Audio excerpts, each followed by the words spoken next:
El segundo apartado es el que hace referencia a los métodos de desinfección del material. Entonces, los métodos, la desinfección del instrumental y de cualquier otro material sanitario, ya digo, entran desde el suelo a un endoscopio, ¿vale? Se va a llevar a cabo mediante dos grupos de métodos que se distinguen en función de aquello que vamos a utilizar para lograr la desinfección. Tenemos los métodos físicos, que son los que se basan en la aplicación de algún tipo de energía. Por ejemplo, cuando se utiliza la energía térmica, es decir, el calor, la energía calorífica, vamos a hablar de pasteurización. Y cuando se utiliza una radiación, ¿vale? un tipo de onda con una longitud de onda determinada y con una frecuencia determinada, en este caso vamos a hablar de radiación ultravioleta, que es un tipo de radiación concreta que es una energía radiante, ¿vale? Una energía que se aplica mediante una luz. Y luego tenemos los métodos químicos, que son los que se basan en la reacción producida por algún producto químico con la materia orgánica en cuestión, con el microorganismo en cuestión, bien porque oxide la membrana, bien porque deteriore de alguna manera su ADN, bien porque le impide reproducirse o lo que sea, ¿vale?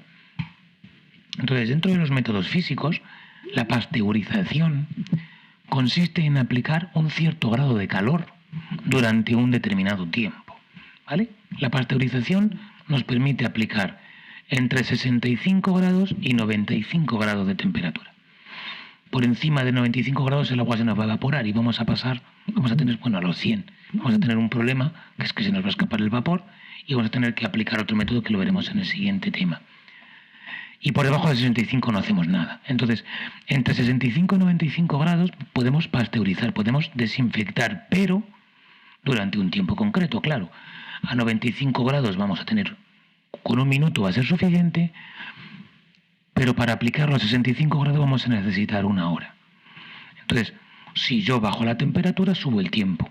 A 95 grados un minuto, 65 grados una hora, y entre ese margen me tengo que mover. ¿Por qué tengo esos márgenes? Porque yo puedo tener un producto que se me estropee a 80 grados. Entonces no lo puedo desinfectar a 95, tendré que hacerlo por debajo y tendré que tener más tiempo. ¿Qué mata la pasteurización? Pues principalmente bacterias y gran parte de hongos, virus y protozoos. O sea, la pasteurización es muy potente, ¿vale? Mata muchas cosas. A menor temperatura, más tiempo, ya lo estaba diciendo, y tiene sus peros. Sus peros, además, es que, además de la temperatura que puede dañar las cosas, hay que aplicarla sobre líquidos o a través de líquidos. Con lo cual, por eso se pasteuriza la leche. La forma de eliminar los microorganismos de la leche es mediante la pasteurización, que es hervirlo, llegar a que rompa el hervor y bajar. ¿Vale? Esa es la pasteurización. La leche de bolsa, no la de brick. Eso es otro proceso. La uperización. Entonces, se utiliza para desinfectar ropa, para desinfectar orinales, botellas, cuñas, etc. ¿Vale? Yo lo meto en los lavacuñas o los lavabotellas, meten agua con detergente a 95 grados y lo deja todo frito. Las lavadoras de ropa lavan la ropa a la temperatura que sea el ciclo y luego le dan un ciclo de calor a 90-95 grados para desinfectar. La radiación ultravioleta consiste en aplicar una radiación ultravioleta, ¿vale? La radiación ultravioleta es un tipo de radiación electromagnética que tiene una longitud de onda determinada.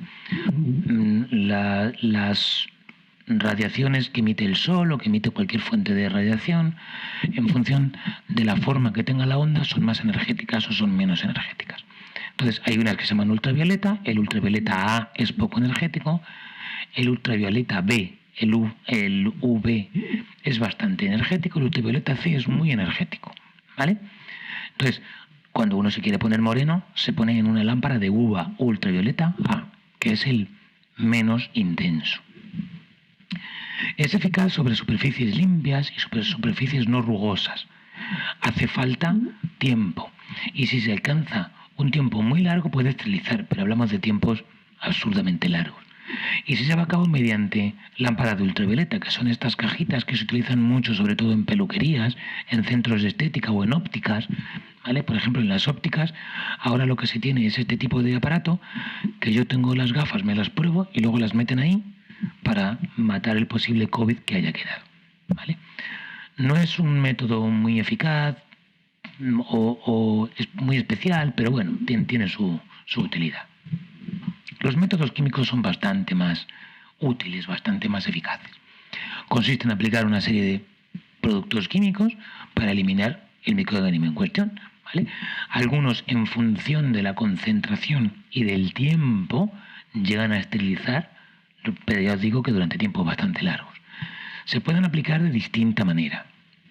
Yo puedo pulverizarlos sobre el producto, como un aerosol, ¿vale? O para el ambiente, desinfecto el ambiente. Puedo aplicarlo mediante una loción. Loción es untar con algo, esparcir con una bayeta, una esponja, un paño, una gamuza. Inmersión es sumergirlo, ¿vale? Sumergir el objeto en el producto químico.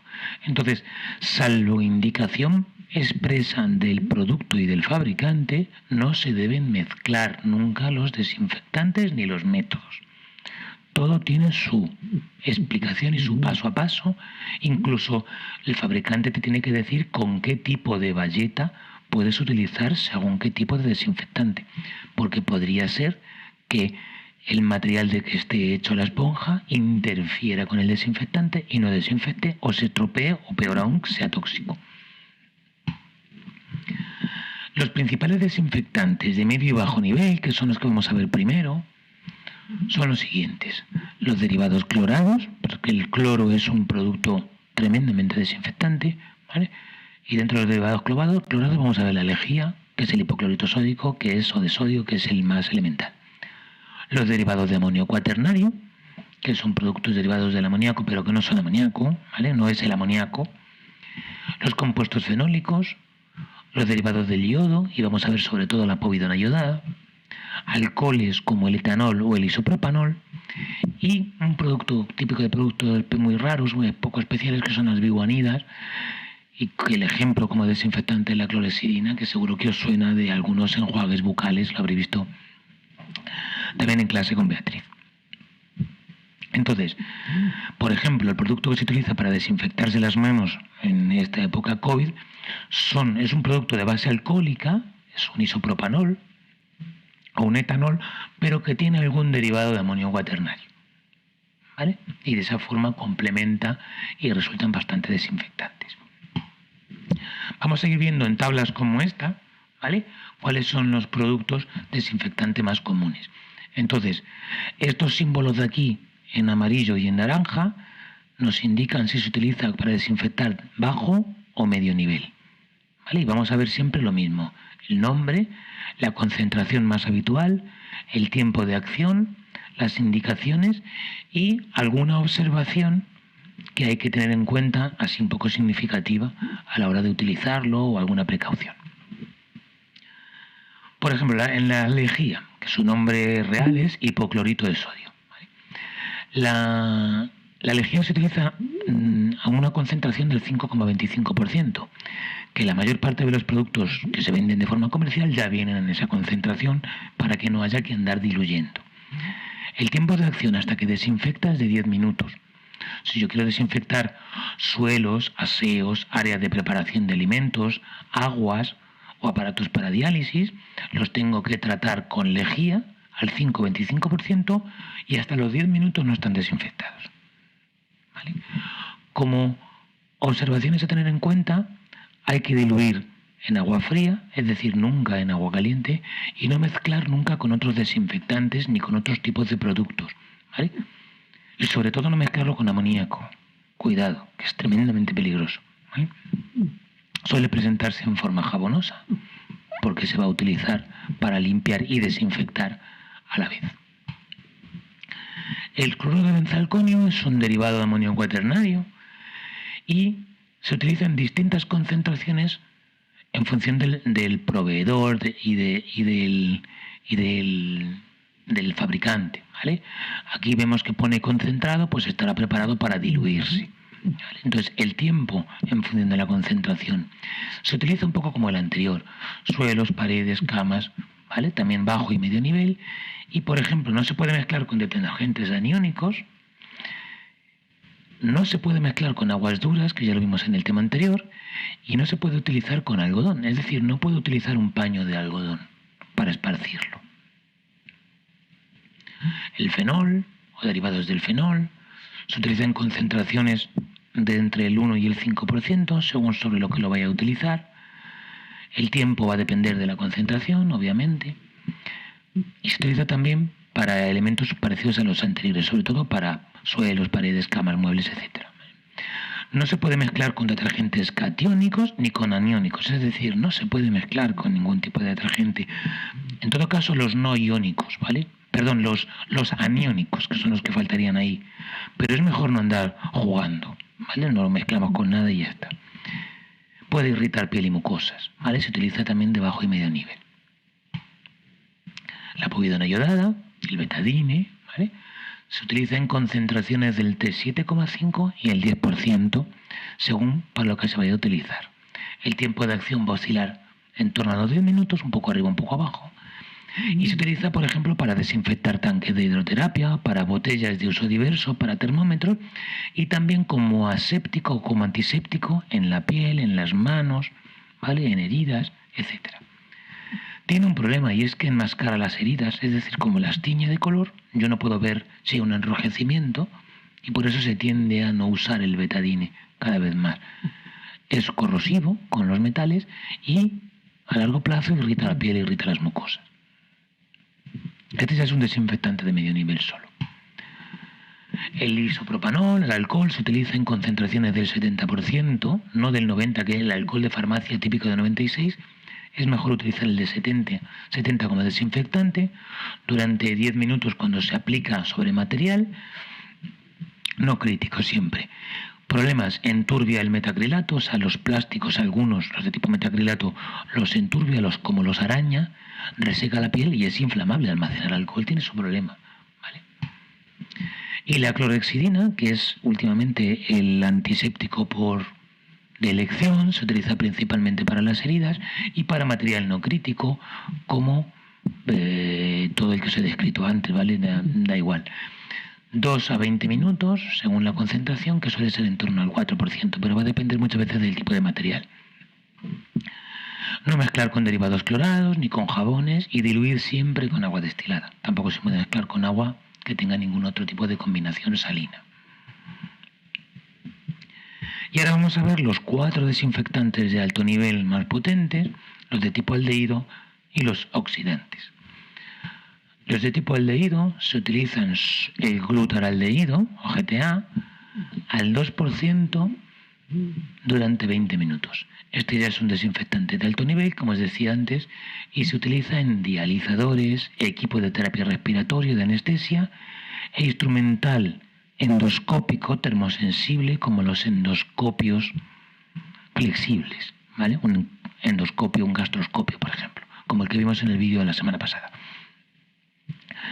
Hay que utilizar con medida de protección completa corporal, ¿vale? Las veremos un poco más adelante, mascarillas, guantes, gafas, etcétera, porque es muy tóxico, ¿vale? Es muy tóxico y debe utilizarse en ambientes ventilados. Además, la concentración es relativamente alta y es bastante peligroso. En su sustitución se está utilizando últimamente el ortoftaldehído o OPA, ¿vale? Que son las siglas o la abreviatura de ortoftaldehído, ¿vale? Sustituye el glutaraldehído porque es más eficaz y es más seguro, es menos peligroso. Y se utiliza para lo mismo, ¿vale? Para el mismo tipo de instrumental, durante menos tiempo y a mucha más baja concentración. Al 0,55, unos 5 minutos. Dentro de los oxidantes tenemos el ácido peracético, que es un oxidante muy fuerte, que se utiliza en concentraciones del 0,2 al 1% durante en torno a los 12 minutos y se utiliza un poco como los mismos productos de antes, dializadores, equipo de terapia respiratoria de anestesia, instrumental termosensible como endoscopio, es decir, material semicrítico según la clasificación de Spaulding, como veíamos también que hacíamos con el ortoftaldehído y con el glutaraldehído. Precauciones, porque es cancerígeno por encima del 1%, o sea, es un producto muy peligroso, y se suele combinar con el peróxido de hidrógeno, que es el que viene ahora, que es el agua oxigenada, ¿vale? El agua oxigenada es un desinfectante de alto nivel, a concentraciones altas, entre el 2 y el 6%, durante 30 minutos desinfecta lo que le pongas, tonómetros para medir la tensión, para medir la tensión del ojo, lentes de contacto, equipos de terapia respiratoria, instrumental termosensible igual que antes, como endoscopios, laringoscopios, histeroscopios, etc. Como problema, es incompatible con algunos elementos plásticos y metálicos y es capaz de inactivar priones, pero al 7,5%, o sea, una concentración muy alta, y el peróxido de hidrógeno ahí es un oxidante muy potente y hace mucho daño, incluso para priones. Como último apartado, dentro del punto 2, vamos a ver las precauciones, ¿vale? Generalmente los desinfectantes vienen preparados para usarlos. Directamente, según viene en el bote, se usan. Pero a veces hay que manipularlos, ¿vale? A veces hay que manipularlos para rebajarlos o para mezclarlos con otro o para mezclarlos con algún tipo de detergente. Entonces hay que tener en cuenta unos mínimos medidas de seguridad. La primera es la principal, porque la primera incluye las demás. Respetar las medidas, las indicaciones, del fabricante. No mezclar cucharada rasa, ponerse tal tipo de plástico, utilizar solo en envases de lo que sea. O sea, lo que nos diga el fabricante es algo sagrado, ¿vale? Y luego todo lo demás, utilizar medidas de protección personal adecuadas, guantes especiales, mascarillas, protectores de la cara, protectores de los ojos, batas, etc. Utilizar los recipientes indicados para cada producto. Hay productos químicos que derriten determinados plásticos. Entonces, si yo echo en un cubo de plástico, de polietileno, un tipo de producto que se carga al polietileno, se me va a derramar, se va a romper. ¿Vale? Otro, siempre que haya que diluirlo en agua fría, nada de en agua caliente que causa más efecto, no. ¿Vale? Porque puede producir una reacción química y nos puede producir vapores y nos puede intoxicar o nos puede quemar. Mantener siempre los envases cerrados menos cuando se vaya a usar. Yo tengo el bote cerrado, lo abro, lo uso, lo cierro. Si tengo que mezclar o manipular, siempre en lugares ventilados. Salvo que me lo indique expresamente el manual, no mezclo nunca productos. Y en caso de accidentes, recurro a la ficha del producto, ¿vale? Y sigo las normas. Lavar con agua fría, acudir al tal, mezclar con esto, lo que nos diga. Y por último, ya para terminar, un poco como vimos en el tema anterior con la limpieza, he hecho un algoritmo que nos sirve para elegir el método de desinfección en función de todo lo que llevamos hablando este rato. Entonces, partimos del instrumental y lo primero que tenemos que comprobar es si está limpio. Si no está limpio, tenemos que limpiarlo. Aquí entraría el algoritmo de limpieza del tema anterior. ¿Es sensible, no es sensible, etcétera, etcétera? Si está limpio, ¿vale?, nos tenemos que empezar a plantear el enfoque de Spaulding. ¿Atraviesa la piel o la mucosa? Si la respuesta es sí, como un bisturí, entonces es material crítico y necesita esterilización. Si la respuesta es no, la pregunta siguiente es, ¿contacta con mucosa o piel no intacta? Si la respuesta es sí, estamos hablando de material semicrítico, con lo cual tenemos que llevar a cabo una desinfección de alto nivel, que según el material elegiremos el glutaraldehído, el ortoftaldehído, el ácido peracético o el peróxido de hidrógeno. Si ante la pregunta de si contacta con piel no intacta o con mucosa la respuesta es no, entonces estamos en material no crítico y vamos a utilizar una desinfección de bajo o de medio nivel, bien física por rayo ultravioleta o pasteurización, o bien química como puede ser alcohol, amorio cuaternario, fenoles, derivados clorados o povidona. Por ejemplo, tengo una cuña. ¿Está limpia? No, la limpio. ¿Está limpia? Sí. ¿Atraviesa la piel o mucosa? No. ¿Contacta con piel una mucosa no intacta? No. Entonces, material crítico, desinfección de bajo nivel, ¿vale? Pues pasteurización. Porque recordad que lo decíamos que se utiliza pasteurización. Tengo un endoscopio flexible. ¿Está limpio? No, lo limpio. Ya lo tengo limpio. ¿Está limpio? Sí. ¿Atraviesa la piel o la mucosa? No. ¿Contacta con la mucosa o la piel no intacta? Sí. porque entra en contacto con la mucosa digestiva. Entonces es material semicrítico. Necesita desinfección de alto nivel y utilizar glutaldehído, ortoftaldehído, peracético o peroxihidrógeno. Principalmente ortoftaldehído en el caso de un endoscopio. Tengo un bisturí. ¿Está limpio? No, lo limpio. Ya está limpio. ¿Está limpio? Sí. ¿Atraviesa la piel o mucosa? Sí. Entonces el material crítico lo esterilizo. Y siguiendo esto podéis llegar a cada uno de los métodos de desinfección del instrumental que necesite ser desinfectado.